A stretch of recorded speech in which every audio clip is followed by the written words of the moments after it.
Okay, we're going to do I have, you have, we have today. And in Russian, they don't use a verb to express possession. Well, they do have a verb, but they don't use it very often. Most of the time, they use this preposition, u, and then they use a noun or pronoun in the genitive case. So we looked at the accusative case, now we're looking at the genitive case.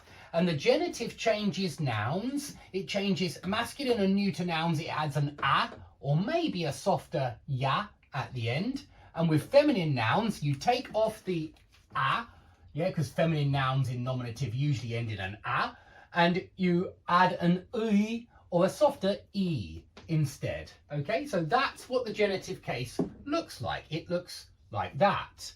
Okay, so if we take a word, a masculine word like stol, in the genitive case it becomes stola.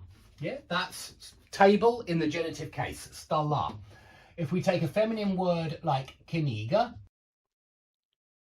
Это часы. Он. У него есть часы. У него есть часы.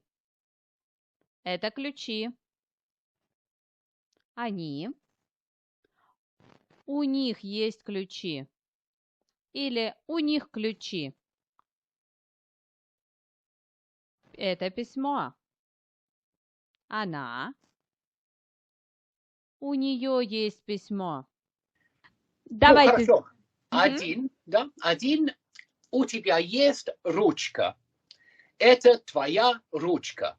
Замечательно. Так, два, у нее есть карандаш. Это ее карандаш. Угу. У него есть тетрадь. Это его тетрадь. Да. Так, четыре.